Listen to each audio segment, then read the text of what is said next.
Unique learning lab চ্যানেলে তোমাদেরকে স্বাগত। আমি প্রদ্যুৎ। দেখো আজকে তোমাদের সামনে নিয়ে এসেছি মডেল অ্যাক্টিভিটি টাস্ক 2021 দশম শ্রেণী গণিত বিষয়ের পার্ট 7। তো এর আগে তোমরা মডেল অ্যাক্টিভিটি টাস্কের পার্ট 6 পেয়ে গেছো। তো পার্ট 7 হচ্ছে মূলত অক্টোবর মাসের জন্য। তো আজকে যারা চ্যানেলে নতুন প্লিজ সবাই চ্যানেলটিকে সাবস্ক্রাইব করে নিয়ে সঙ্গে থেকো, আর আগে থেকে যারা চ্যানেলটিকে সাবস্ক্রাইব করে নিয়ে সঙ্গে আছো তাদেরকে অসংখ্য ধন্যবাদ। তো চলো শুরু করা যাক। তো দেখো এখানে কি বলছে, নিচের প্রশ্নগুলির উত্তর লেখো। তো 1 নম্বর দাগের কি বলছে, বহুমুখী উত্তরধর্মী প্রশ্ন বা এমসিকিউজ। এখানে দেখো 4টি প্রশ্ন দেওয়া রয়েছে। 4টি প্রশ্নের জন্য এখানে লেখা আছে দেখো 1 গুণ 4, অর্থাৎ প্রত্যেকটা প্রশ্নের মান কত করে, 1 করে। তো 1 নম্বর দাগের কি বলছে দেখো, যদি এ ভ্যারিজ অ্যাজ বি হয় তাহলে এখানে 4টি অপশান দেওয়া রয়েছে, কোন উত্তরটা সঠিক হবে এবং কেন সেটি সঠিক হবে চলো দেখে নেওয়া যাক। তো দেখো আগে হেডিং করে নেবে এভাবে খাতাতে, তারপর দেখো 1 নম্বর দাগের উত্তরটি তোমরা এভাবে লিখবে, যদি এ ভ্যারিজ অ্যাজ বি হয় তাহলে একটা তীর চিহ্ন দেবে, তারপরে লিখবে সঠিক অপশান অবশ্যই ডি হবে। তো উত্তরটি লিখবে A square varies as B square. তো এইটুকুই উত্তর কিন্তু হবে। তো আমি কালো কালি দিয়ে ব্যাখ্যা দিয়ে দিচ্ছি কেন এই উত্তরটি হলো সেটা, তোমাদের কিন্তু এই ব্যাখ্যা দেওয়ার কোনো প্রয়োজন নেই, এইটুকু লিখলেই উত্তরটি হয়ে যাবে, বুঝতে পারলে? তো দেখো কেন এই উত্তরটি হলো দেখে নাও। এ ভ্যারিজ অ্যাজ বি এখানে বলেছে, তাহলে আমরা লিখতে পারি যে A equal to K into B, যেখানে কে ইকুয়াল টু কি লিখেছি না, অশূন্য ভেদ ধ্রুবক। ঠিক আছে, কে এখানে অশূন্য ভেদ ধ্রুবক। এবারে আমরা দুদিকেই যদি বর্গ করে দিই, অর্থাৎ এটাকে এখানে স্কোয়ার হয়ে যাবে, আর ওদিকে গেলে কী হবে না, ডান দিকে কে স্কোয়ার হয়ে যাবে, বি স্কোয়ার হয়ে যাবে। এবারে দেখো অতএব লিখতে পারি A square varies as B square. যে কেন, কারণ কে যদি অশূন্য ভেদ ধ্রুবক হয় কে স্কোয়ারও ধ্রুবক হবে, তাই না? সেই জন্য ব্র্যাকেটে লিখেছি দেখো, যেহেতু কে স্কোয়ার ইকুয়াল টু ধ্রুবক, তাহলে এই যে square varies as B square এই অপশানটি কত নম্বর অপশানে আছে, অপশান নাম্বার ডিতে আছে। সেই জন্যে অপশান নাম্বার ডি হবে সঠিক অ্যান্সার। তো দেখো তোমাদের প্রশ্নে অপশান নাম্বার ডি এইটা হবে কিন্তু সঠিক অ্যান্সার। কেন উত্তরটি হলো এবং কিভাবে উত্তরটি লিখতে হবে তোমরা দেখে নিয়েছো। এবারে দেখো 2 নম্বর দাগের কি বলছে, এ এবং বি একটি ব্যবসা শুরু করে। এ 1000 টাকা 9 মাসের জন্য এবং বি কিছু টাকা 6 মাসের জন্য ব্যবসায় নিয়োজিত করে। দেখো বি কিছু টাকা, কত টাকা কিন্তু বলে দেওয়া নেই। এবারে দেখো কি বলছে, ব্যবসায় মোট লাভ হয় 600 টাকা এবং বি লাভের 400 টাকা পায়। ব্যবসায় বি এর মূলধন। এখানে 4টি অপশান দেওয়া রয়েছে, কোনটি সঠিক হবে এবং কেন হবে চলো দেখে নেওয়া যাক। এবারে দেখো নীল কালি দিয়ে যেটা লিখেছি এটাই হবে উত্তর, এইটুকু তোমরা লিখবে। কেন এটা হলো উত্তরটা সেটা আমি কালো কালি দিয়ে ব্যাখ্যা দিয়েছি, ব্যাখ্যা তোমাদের দেওয়ার প্রয়োজন নেই, বারবার বলছি। তো দেখো এ এবং বি একটি ব্যবসা শুরু করে। এ 1000 টাকা 9 মাসের জন্য এবং বি কিছু টাকা 6 মাসের জন্য ব্যবসায় নিয়োজিত করে। ব্যবসায় মোট লাভ হয় 600 টাকা এবং বি লাভের 400 টাকা পায়। ব্যবসায় বি এর মূলধন, ছোট করে একটা তীরচিহ্ন দেবে, তারপরে সঠিক অপশান বি হবে এবং উত্তরটি লিখে দেবে 3000 টাকা। ঠিক আছে, কেন 3000 টাকা উত্তর হলো ব্যাখ্যা দিচ্ছি। দেখো এখানে দেখো যে ব্যবসায় মোট লাভ হয় কত, 600 টাকা এবং বি লাভের 400 টাকা পায়। তাহলে মানে এ কত পায়, এ 600 টাকা থেকে 400 টাকা বিয়োগ করলে এ পাবে কত সেটা আমরা পেয়ে যাব।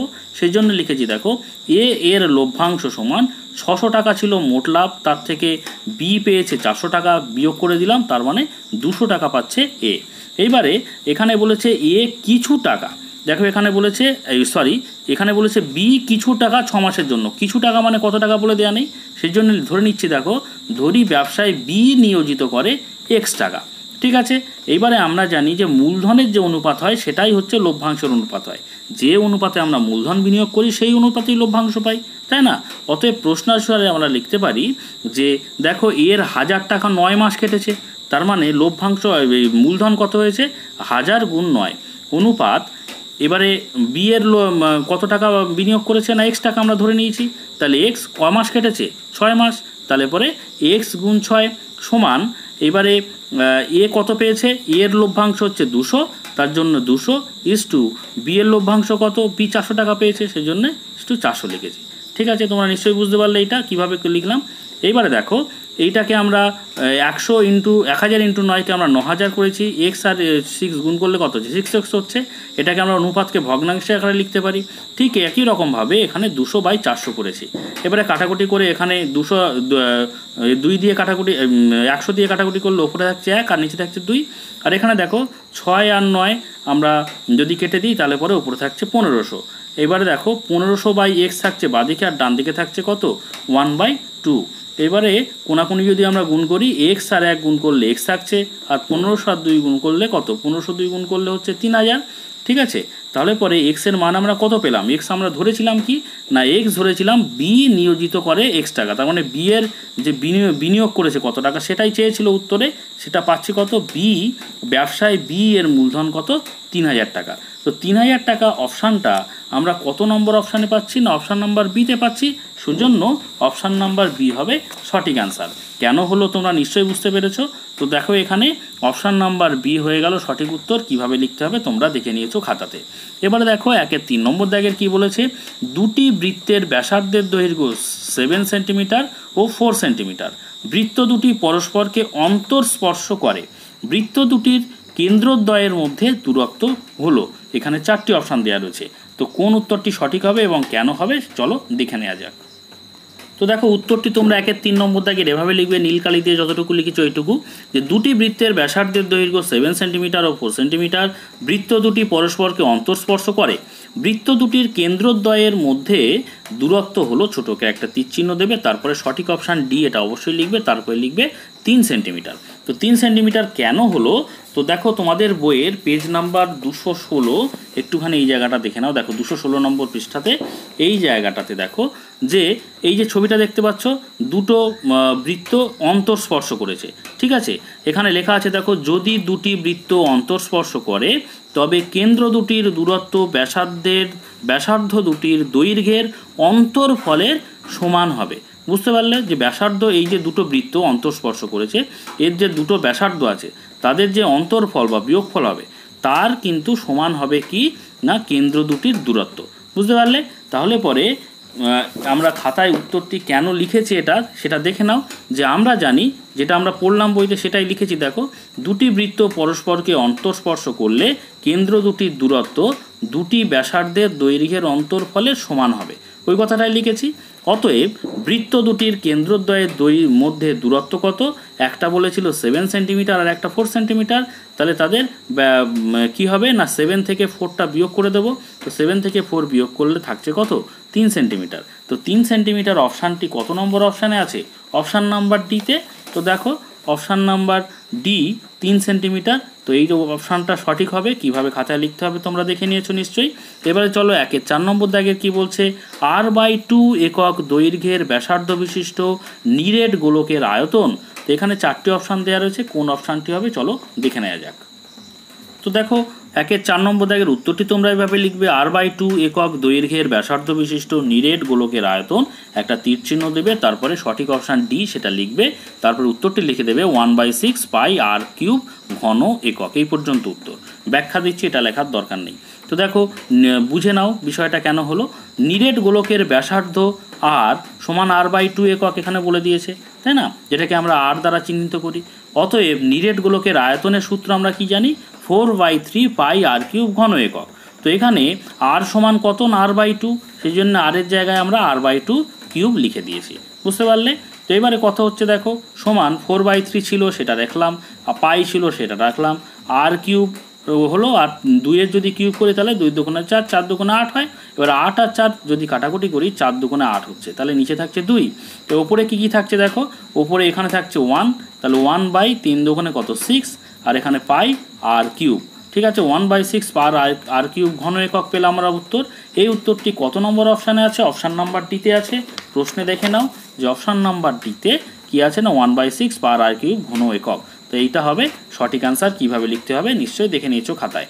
এবারে দেখো 2 নম্বর দাগের কি বলছে, সত্য বা মিথ্যা লেখো বা ট্রু ফলস লেখো। এখানেও 4টি প্রশ্ন দেওয়া রয়েছে, তো প্রত্যেকটা প্রশ্নের মান কিন্তু 1 করে। 1 নম্বর দাগের কি বলছে দেখো, দুটি সদৃশকোণী ত্রিভুজ সর্বদা সর্বসম। তো উত্তরটি সঠিক কিনা চলো দেখে নিই। তো দেখো 2-এর 1 নম্বর দাগের উত্তরটি তোমরা এভাবে লিখবে, দুটি সদৃশকোণী ত্রিভুজ সর্বদা সর্বসম কথাটা লিখবে, তারপরে উত্তর হিসেবে লিখবে প্রদত্ত বিবৃতিটি মিথ্যা। ঠিক আছে, কেন মিথ্যা তার ব্যাখ্যা আমি দিচ্ছি। দেখো তোমাদের যে বই আছে তার পৃষ্ঠা নম্বর 234-এ চলো দেখে নিই। দেখো তোমাদের বইয়ের 234 নম্বর পৃষ্ঠা, তার এই জায়গাটাতে দেখো একটু, যে এখান থেকে পড়ে নেবে যে এখানে অনেক উদাহরণ দেওয়া রয়েছে। দেখো এখানে একটা ত্রিভুজ, এখানে একটা ত্রিভুজ, দুটো কিন্তু সদৃশকোণী ত্রিভুজ।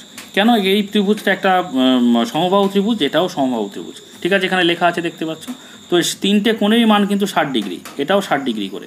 কিন্তু তোমরা দেখতে পাচ্ছ এই দুটো ত্রিভুজ কিন্তু সর্বসম নয়, দেখেই বুঝতে পারছো, তাই না? এখানে কি লেখা আছে দেখো, যে দুটি ত্রিভুজ সর্বসম হলে সর্বদা সদৃশ, কিন্তু সদৃশ হলে সর্বসম নয়। আবার নিচে দেখো লেখা আছে, আমি পেন্সিল দিয়ে দাগ দিয়ে রেখেছি, যে আরও দেখছি একটি ত্রিভুজের 3টি কোণ অপর একটি ত্রিভুজের 3টি কোণের সমান হলে ত্রিভুজ দুটি সর্বদা সর্বসম নাও হতে পারে। অর্থাৎ কোণ বা অ্যাঙ্গেল দ্বারা দুটি ত্রিভুজ সর্বদা সর্বসম নাও হতে পারে। নিশ্চয়ই বুঝতে পেরেছো কেন বিবৃতিটি মিথ্যা হলো। তোমরা এই জায়গাটা পড়ে নেবে, ভালো করে বুঝতে পারবে। তো এই জন্যই প্রদত্ত বিবৃতিটি আমরা মিথ্যা লিখেছি। তো দেখো আমি লিখে দিয়েছি এটা মিথ্যা বিবৃতি। এবারে চলো 2 নম্বর দাগের কি বলছে, একটি লম্ব বৃত্তাকার শঙ্কুর উচ্চতা, ব্যাসার্ধ এবং তির্যক উচ্চতা সর্বদা একটি সূক্ষ্মকোণী ত্রিভুজের বাহুত্রয়। এটাও কিন্তু একটা মিথ্যা বিবৃতি। কেন মিথ্যা বিবৃতি সেটা দেখব এবং কিভাবে উত্তরটি লিখবো সেটাও দেখে নেব। তো দেখো তোমরা আগে 2 নম্বর দাগে এইভাবে লিখবে উত্তরটি, আগে বিবৃতি যেটা সেটা আগে লিখে নেবে, তারপর উত্তর হিসেবে লিখবে প্রদত্ত বিবৃতিটি মিথ্যা। কেন দেখো আমি ব্যাখ্যা দিচ্ছি। পাশে একটা লম্ব বৃত্তাকার শঙ্কু এঁকেছি। তো দেখো এ ও বি, এই যে ত্রিভুজটা এখানে তৈরি হলো, এ ও কি, এটা উচ্চতা সবসময় কি হয়, লম্ব দৈর্ঘ্য হয়। আমি এখানে লিখে দিয়েছি দেখো, ত্রিভুজ এ ও বি একটি সমকোণী ত্রিভুজ, যার কোণ এ ও বি, অর্থাৎ এ ও বি মানে এই যে এই কোণটা কত, এটা 90 ডিগ্রি। এখানে লিখেছি দেখো 90 ডিগ্রি। কেন, যেহেতু উচ্চতা বা এইচ, এখানে এইচ দ্বারা চিহ্নিত করেছি, সমান লম্ব দূরত্ব হয়। লম্ব দূরত্ব মানে এখানে 90 ডিগ্রি হচ্ছে। 90 ডিগ্রি একটা সমকোণ থাকা মানে এই ত্রিভুজটা কি, সমকোণী ত্রিভুজ। তার মানে এই যে সমকোণী ত্রিভুজের 3টি বাহু কি হচ্ছে না, একটা সমকোণী ত্রিভুজের 3টে বাহু হচ্ছে। তো এখানে কি বলছে, সূক্ষ্মকোণী ত্রিভুজের বাহুত্রয়। তার মানে এখানে যদি সমকোণী কথাটা থাকতো তাহলে পরে বিবৃতিটি সত্য হতো। যেহেতু সূক্ষ্মকোণী কথা রয়েছে তার মানে বিবৃতিটি মিথ্যা। অর্থাৎ হবে কি, দেখো এই যে পাশে চিত্রটা লিখেছি তার লিখছি কি দেখো, একটি লম্ব বৃত্তাকার শঙ্কুর উচ্চতা, ব্যাসার্ধ এবং তির্যক উচ্চতা সর্বদা একটি সমকোণী ত্রিভুজের বাহুত্রয়, সূক্ষ্মকোণী ত্রিভুজের বাহুত্রয় কিন্তু নয়। সেই জন্যই লিখেছি মিথ্যা বিবৃতি। নিশ্চয়ই তোমরা বুঝতে পারলে। এবারে দেখো 2-3 নম্বর দাগের কি বলছে, একটি অংশীদারি ব্যবসায় প্রীতম, নীরজা ও তথার মূলধনের অনুপাত কত না 1/2, 1:1/3:1/4 হলে তাদের লাভের অনুপাত হবে 3:4:6।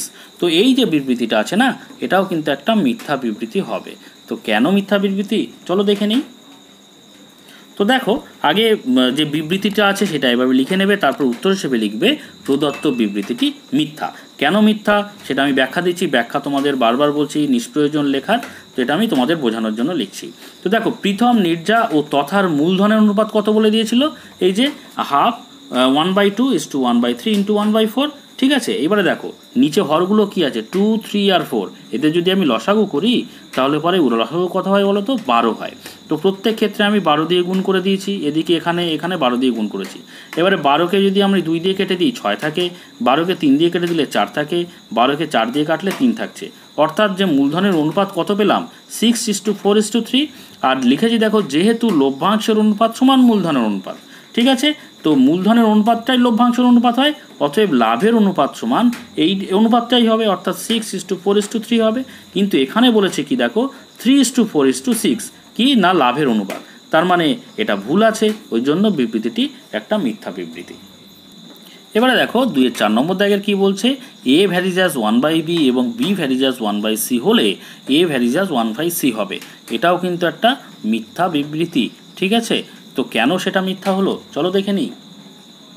তো দেখো উত্তরটি তোমরা এভাবে লিখবে, আগে বিবৃতি যেটা আছে সেটা লিখে নেবে, তারপর উত্তর হিসেবে লিখবে প্রদত্ত বিবৃতিটি মিথ্যা, ঠিক আছে। এবার কেন মিথ্যা হলো দেখে নাও। দেখো a ভ্যারিজ অ্যাজ 1/b, অতএব লিখতে পারি a = k1 × 1/b, যেখানে k1 হচ্ছে অশূন্য ভেদ ধ্রুবক হলো।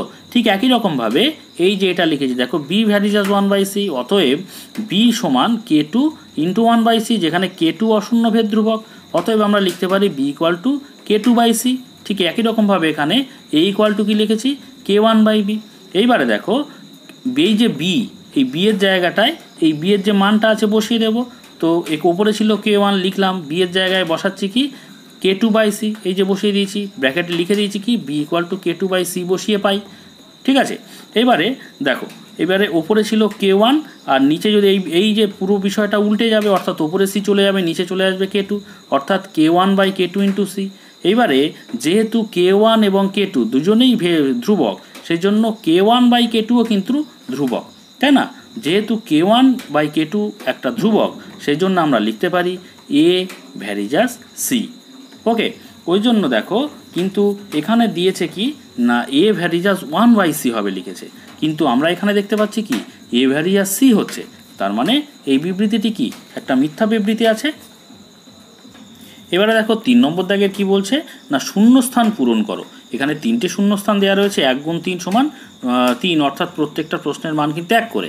3-এর 1 নম্বর দাগের কি বলছে দেখো, একটি নিরেট গোলকের ব্যাসার্ধের দৈর্ঘ্য দ্বিগুণ করলে গোলকটির বক্রতলের ক্ষেত্রফল ড্যাশ হবে। তো চলো উত্তরটি কী হবে দেখে নেওয়া যাক। তো দেখো 3-এর 1 নম্বর দাগের উত্তরটি তোমরা এভাবে লিখবে, একটি নিরেট গোলকের ব্যাসার্ধের দৈর্ঘ্য দ্বিগুণ করলে গোলকটির বক্রতলের ক্ষেত্রফল 4 গুণ হবে। অবশ্যই নিচে দাগ দেবে, কারণ এটা শূন্যস্থান পূরণ করা হচ্ছে, বুঝতে পারলে? তো এইটা লিখবে, কেন লিখলে ব্যাখ্যা দেওয়ার দরকার নেই, তোমাদের বোঝার জন্য লিখছি। দেখো ধরি গোলকের প্রাথমিক ব্যাসার্ধের দৈর্ঘ্য সমান r একক, ঠিক আছে? অতএব গোলকের প্রাথমিক বক্রতলের ক্ষেত্রফল, বক্রতলের ক্ষেত্রফলের সূত্র আমরা জানি কি 4πr² বর্গ একক। এবারে দেখো অতএব ব্যাসার্ধের দৈর্ঘ্য যখন 2r, অর্থাৎ r একক ধরেছিলাম, এখানে কি বলেছে দ্বিগুণ করলে ব্যাসার্ধের দৈর্ঘ্য দ্বিগুণ করলে, তাহলে ব্যাসার্ধের দৈর্ঘ্য যখন 2r তখন গোলকের বক্রতলের ক্ষেত্রফল কত হবে? 4π লিখলাম, আর r এর জায়গায় কি লিখবো 2r² বর্গ একক, তাই না? এবার 2r এর স্কোয়ার করলে 2 দুগুণে 4 আর r² থাকছে। এইবারে আমরা এটাকে কি লিখছি দেখো 4 রাখলাম আর 4πr² আলাদা করলাম, অর্থাৎ দেখো 4πr² তো আমরা বক্রতলের ক্ষেত্রফলের সূত্র জানি, তাই না? এটা ছিল আগের প্রাথমিক ক্ষেত্রফল। তো যখন 2 গুণ করলাম, অর্থাৎ কি 2 গুণ করলাম না ব্যাসার্ধের দৈর্ঘ্য যখন 2 গুণ করলাম, তখন দেখো ক্ষেত্রফল কত গুণ বেড়েছে না 4 গুণ বেড়ে গেছে। ওই জন্য লিখেছি দেখো অতএব গোলকের ব্যাসার্ধ দ্বিগুণ করলে বক্রতলের ক্ষেত্রফল কিন্তু 4 গুণ হবে, তাই না? সেই জন্যই এখানে লিখেছি যে ক্ষেত্রফল 4 গুণ হবে। এবারে দেখো 3-এর 2 নম্বর দাগের কি বলছে, একটি ব্যবসায়ে শোভা মাসুদের 1.1/2 গুণ টাকা দিয়েছিল এবং প্রিয়া মাসুদের 2.1/2 গুণ টাকা দিয়েছিল। মাসুদ, শোভা এবং প্রিয়ার মূলধনের অনুপাত ড্যাশ হবে। তো দেখো 3-এর 2 নম্বর দাগের উত্তরটি তোমরা এইভাবে লিখবে যে পুরো কথাটা লিখে শূন্যস্থানের জায়গাটায় উত্তরটা লিখছি দেখো 2:3:5 হবে। বুঝতে পারলে উত্তরটা 2:3:5 হলো কেন? ব্যাখ্যা দিয়ে দিচ্ছি, দেখো দেখে নাও। তো এই ব্যাখ্যা কিন্তু দেওয়ার দরকার নেই। তো ধরি ব্যবসায় মাসুদ দিয়েছিল সমান x টাকা, কারণ দেখো যে শোভা মাসুদের 1.1/2 গুণ টাকা দিয়েছিল, আবার প্রিয়া মাসুদের 2.1/2 গুণ টাকা দিয়েছিল, অর্থাৎ মাসুদেরটা বলা নেই, সেই জন্য মাসুদেরটা ধরে নিয়েছি x টাকা। অতএব ব্যবসায় শোভা দিয়েছিল কত x এর, এই দেখো শোভা দিয়েছে কত x এর, আমরা x ধরে নিয়েছি মাসুদেরটা, তাহলে x এর কত লিখবো 1.1/2 গুণ টাকা, x এর 1.1/2 গুণ টাকা, অর্থাৎ এর মানে হচ্ছে গুণ, তাহলে x গুণ 1.1/2 কে আমরা 2 অর্থাৎ 3/2 টাকা লিখলাম। এবারে ওপরেরটার সঙ্গে ওপরে গুণ করলে কত 3x/2 টাকা। এবারে শোভা দিয়েছে কত 3x/2 টাকা। ঠিক একই রকমভাবে যে ব্যবসায় প্রিয়া দিয়েছিল কত, প্রিয়া দিয়েছিল দেখো মাসুদের 2.1/2 গুণ টাকা, তাহলে পরে x এর 2.1/2 গুণ টাকা লিখেছি। অতএব x গুণ এর জায়গায় গুণ লিখলাম, 2 দুগুণে 4 রাখে 5, 5-এর 2 অর্থাৎ 5x/2 টাকা।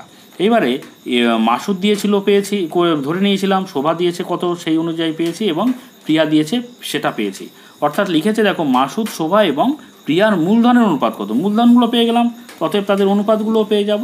লিখেছি দেখো অতএব মাসুদ, শোভা এবং প্রিয়ার মূলধনের অনুপাত সমান x:3x/2:5x/2।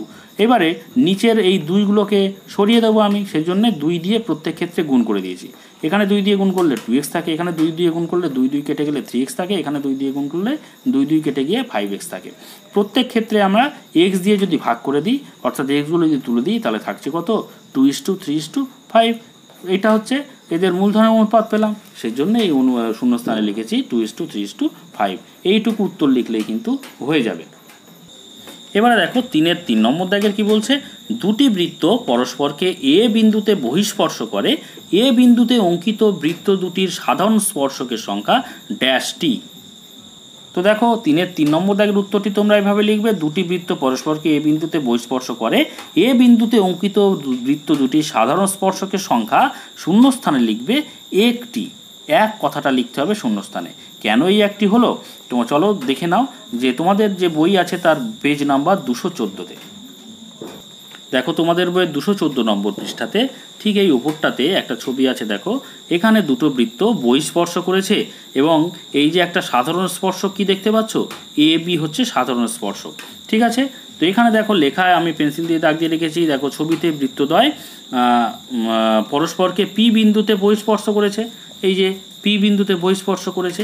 তো এখানে বলছে এ বি হলো বৃত্তদ্বয়ের কি হবে না সাধারণ স্পর্শক। আবার লেখা আছে দেখো, একটি সরলরেখা যদি দুটি বৃত্তের প্রত্যেকটিকে স্পর্শ করে তাহলে ওই সরলরেখাটিকে বৃত্ত দুটির সাধারণ স্পর্শক বলা হয়। তাহলে সাধারণ স্পর্শক কটি হয় দেখতে পেলে, একটিই হয়। এবারে দেখো 4 নম্বর দাগের কি বলছে, সংক্ষিপ্ত উত্তরধর্মী প্রশ্ন। তো এখানে দুটি প্রশ্ন দেওয়া রয়েছে, 2 গুণ 2 মানে প্রত্যেকটা প্রশ্নের মান 2 করে। তো 4-এর 1 কি বলছে দেখো, A varies as B, B varies as C এবং সি ভ্যারিজাস এ হলে ভেদ ধ্রুবক তিনটির মধ্যে সম্পর্ক নির্ণয় করো। তো দেখো উত্তরটি তোমরা এভাবে লিখবে 4-এর 1 নম্বর দাগের, এ ভ্যারিজাস বি বলেছিল, অতএব লিখতে পারি এ সমান K1 ইন্টু বি, যেখানে K1 সমান অশূন্য ভেদ ধ্রুবক, অতএব A equal to K1 into B, এটাকে আমরা 1 নম্বর সমীকরণ আকারে লিখলাম। ঠিক একই রকমভাবে বি ভ্যারিজাস সি, অতএব লিখতে পারি বি সমান K2 ইন্টু সি, এটা 2 নম্বর আকারে রাখলাম, যেখানে K2 সমান অশূন্য ভেদ ধ্রুবক। ঠিক একই রকমভাবে সি ভ্যারিজাস এ আমরা সেটাকে লিখতে পারি সি সমান K3 ইন্টু এ, এটা 3 নম্বর সমীকরণ আকারে রাখলাম, যেখানে K3 সমান কি লিখলাম, অশূন্য ভেদ ধ্রুবক। এখন 1 নম্বর, 2 নম্বর এবং 3 নম্বরকে যদি আমরা গুণ করি তাহলে গুণ করে পাই লিখেছি। দেখো বাঁদিকের গুলো গুণ হবে, বাঁদিকে কি ছিল এ বি আর সি, তাহলে এ ইন্টু বি ইন্টু সি, আর ডান দিকে কি ছিল K1 ইন্টু বি, তারপরে K2 ইন্টু সি, তারপরে K3 ইন্টু এ। এবারে উভয় দিকে দেখো এ আর এ, বি আর বি এবং সি আর সি যদি কেটে দিই তাহলে পরে কি থাকে, এখানে 1 থাকে। অতএব K1 into K2 into K3, এই যে অতএব K1 K2 K3 সমান আমরা কত পেলাম না 1 পেলাম, বুঝতে পারলে। অতএব কি দেখতে পাচ্ছি না ভেদ ধ্রুবক তিনটির গুণফল সমান কত, 1।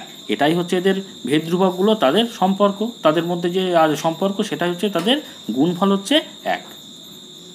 এবারে দেখো 4-এর 2 নম্বর দাগের যে প্রশ্নটি দেওয়া রয়েছে, দেখো এখানে একটা ছবি দেওয়া রয়েছে এবিসি ত্রিভুজ, এবং এখানে যে লেখাটা রয়েছে আমি খাতায় লিখে নিয়েছি সেটা দেখাচ্ছি। তার আগে দেখো তোমাদের যে বই আছে তার পৃষ্ঠা নম্বর 220-তে এই অঙ্কটা কিন্তু দেয়া আছে। দেখো পৃষ্ঠা নম্বর 220, সেখানে এই 2 নম্বর দাগের অঙ্কটাই কিন্তু প্রশ্নে তুলে দেওয়া আছে। ঠিক আছে, তোমরা দেখে নিও। তো দেখো 4-এর 2 নম্বর দাগের যে প্রশ্নটি ছিল আমি কালো কালি দিয়ে তুলে নিয়েছি, কেন বোঝাতে যাতে সুবিধে হয়, দেখাতে পারবো পাশাপাশি, ওই জন্য লিখে নিয়েছি। কি বলছে দেখো, পাশের চিত্রে এবিসি ত্রিভুজটি একটি বৃত্তে পরিলিখিত, একটা দেখো এবিসি ত্রিভুজটি একটি বৃত্তে পরিলিখিত এবং বৃত্তকে পি কিউ আর বিন্দুতে স্পর্শ করে। দেখো পি কিউ এবং আর বিন্দুতে স্পর্শ করেছে। যদি এপি সমান 4 সেন্টিমিটার, এপি সমান 4 সেন্টিমিটার, ঠিক আছে হয়, এবং বিপি সমান 6 সেন্টিমিটার, বিপি সমান এখান থেকে এটা 6 সেন্টিমিটার, এসি সমান 12 সেন্টিমিটার, এ থেকে সি পর্যন্ত দেখো এই যে সেকেন্ড প্যাকেট দিয়ে দেখিয়েছি এটা কি 12 সেন্টিমিটার, এবং বিসি সমান 1 সেন্টিমিটার, এই যে বি থেকে সি পর্যন্ত এটা হচ্ছে 1 সেন্টিমিটার হয়, তাহলে এক্স এর মান নির্ণয় করো। অর্থাৎ কি এই বিসি এর মানটা নির্ণয় করতে হবে, বিসি এর দৈর্ঘ্যটা নির্ণয় করতে হবে।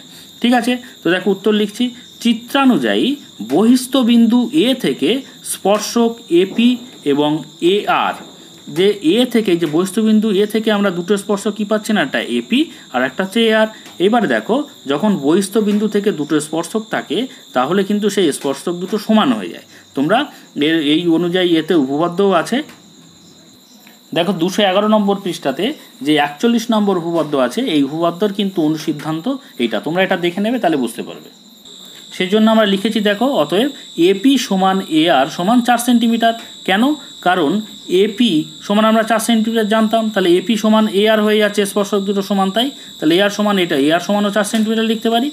অতএব সি আর সমান এই যে সি আর সমান কত লিখতে পারি, সিআর সমান দেখো এসি সমান আমার বলে দিচ্ছে 12 সেন্টিমিটার, এ আর তো পেয়ে গেছি 4 সেন্টিমিটার, এটা 4 সেন্টিমিটার পেলাম, তাহলে 12 থেকে 4 বিয়োগ করলে আমরা এটা পেয়ে যাব, এটা কত পাবো বলো তো, এটা পাবো হচ্ছে 8 সেন্টিমিটার, তাই না?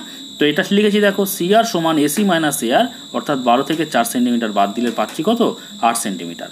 ঠিক একই রকমভাবে আবার লিখেছি দেখো বহিস্থবিন্দু সি থেকে স্পর্শক সিকিউ ও সিআর, বহিস্থবিন্দু সি থেকে সিকিউ এবং সিআর হচ্ছে স্পর্শক, তাহলে সিকিউ আর সিআর কী হবে, সমান হবে, তাই না? তাহলে পর সিআর যদি 8 হয় তাহলে সিকিউও কত হবে, 8 হবে। তো আমি লিখে দিচ্ছি দেখো এখানে, অতএব সিকিউ সমান সিআর সমান 8 সেন্টিমিটার, বুঝতে পারলে? ঠিক একই রকমভাবে লিখেছি দেখো আবার বহিস্থবিন্দু বি থেকে স্পর্শক বিকিউ ও বিপি, বহিস্থবিন্দু বি থেকে স্পর্শক বিকিউ এবং বিপি, তাহলে বিপি সমান 6 সেন্টিমিটার বলা ছিল, অতএব বিকিউ সমানও কত হবে, 6 সেন্টিমিটার, তাই না? লিখেছি দেখো অতএব বিকিউ সমান বিপি সমান 6 সেন্টিমিটার হলো। এবারে দেখো আমার দরকার ছিল কি বিসির দৈর্ঘ্য, তাহলে পরে বিকিউ পেলাম 6 আর সিকিউ পেলাম 8, তাহলে বিসি সমান কত, এই দুটো যোগ করলেই পেয়ে যাব, সেই জন্য লিখেছি দেখো এখানে যে অতএব বিসি সমান বিকিউ যোগ সিকিউ, তাহলে বিকিউ যোগ সিকিউ মানে কি 6 যোগ 8, এই দেখো 6 যোগ 8, ঠিক আছে, 6 যোগ 8 করলে আমরা কত পাচ্ছি, 14 সেন্টিমিটার। অতএব লিখেছি দেখো নির্ণেয় এক্স এর মান কত, 14 সেন্টিমিটার, কারণ বিসিটাই বলেছিল এক্স, তো এক্স এর মান আমরা ওই জন্য লিখেছি নির্ণেয় এক্স এর মান হচ্ছে 14 সেন্টিমিটার, এটাই আমার জানতে চেয়েছিল। এবারে দেখো 4-এর 5 নম্বর দাগে যে প্রশ্নটি দেওয়া রয়েছে, এই প্রশ্নের মান হচ্ছে 5। তো যুক্তি দিয়ে প্রমাণ করো যে বৃত্তের কোনো বিন্দুতে স্পর্শক ও ওই স্পর্শ বিন্দুগামী ব্যাসার্ধ পরস্পর লম্বভাবে অবস্থিত। তো এই যে প্রমাণটা, এই যে উপপাদ্যটা, এটা হচ্ছে তোমাদের পৃষ্ঠা নম্বর 208, উপপাদ্য নম্বর 41 এখানে দেওয়া রয়েছে।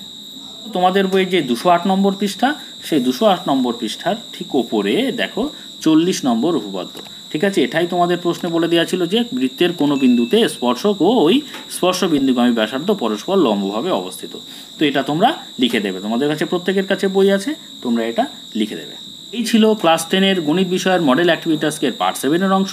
তো ক্লাস 10-এর অন্যান্য সমস্ত সাবজেক্টের মডেল অ্যাক্টিভিটি টাস্কের পার্ট 7 যদি তোমরা পেতে চাও, তাহলে পরে ডেসক্রিপশন বক্সে প্লেলিস্টের লিঙ্ক দেওয়া থাকবে, সেখান থেকে দেখে নিও। আর আজকের ভিডিওটি যদি ভালো লাগে প্লিজ সবাই একটা লাইক দিও, কমেন্ট করো এবং বন্ধুদের মধ্যে শেয়ার করো। আর শেষ পর্যন্ত ভিডিওটি দেখার জন্য সকলকে অসংখ্য ধন্যবাদ।